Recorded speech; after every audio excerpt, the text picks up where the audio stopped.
শেখ হাসিনাকে ক্ষমতাচ্যুত করার পেছনে যুক্তরাষ্ট্রের ভূমিকা আছে বলে বিভিন্ন জল্পনা কল্পনা চাওয়ার হয়েছে। তবে এমন অভিযোগ জল্পনা সরাসরি প্রত্যাখ্যান করেছে যুক্তরাষ্ট্র।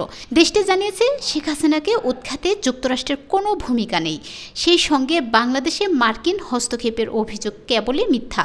মঙ্গলবার বার্তা সংস্থা রয়টার্সের এক প্রতিবেদনে এই তথ্য জানানো হয়। সোমবার হোয়াইট হাউসের পক্ষ থেকে বলা হয়েছে, বাংলাদেশের প্রধানমন্ত্রী পদ থেকে শেখ হাসিনাকে ক্ষমতাচ্যুত করার ক্ষেত্রে যুক্তরাষ্ট্রের কোনো ভূমিকা ছিল না। একই সঙ্গে বাংলাদেশের মার্কিন হস্তক্ষেপের অভিযোগকে কেবলই মিথ্যা বলেও অভিহিত করেছে হোয়াইট হাউস। বাংলাদেশের সরকার উৎখাতে যুক্তরাষ্ট্রের জড়িত থাকার অভিযোগের বিষয়ে জানতে চাওয়া হলেও হোয়াইট হাউসের মুখপাত্র ক্যারেন জাপিয়ারে এক প্রেস ব্রিফিংয়ে বলেন, আমাদের আদৌ কোনো সম্পৃক্ততা ছিল না।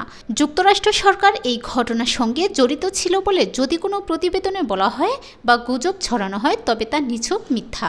হোয়াইট হাউস সোমবার আরও বলেছে, আমরা বিশ্বাস করি বাংলাদেশি জনগণেরই বাংলাদেশের সরকারের ভবিষ্যৎ নির্ধারণ করা উচিত এবং আমাদের অবস্থান ঠিক এটাই।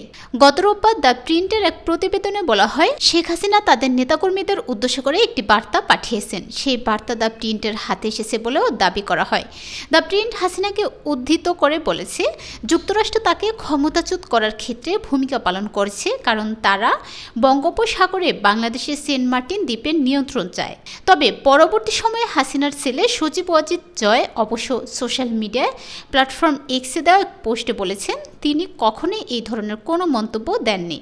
ছাত্র জনতার তুমুল বিক্ষোভের মুখে বাংলাদেশের প্রধানমন্ত্রীর পদ থেকে গত 5 আগস্ট ক্ষমতাচ্যুত হন শেখ হাসিনা।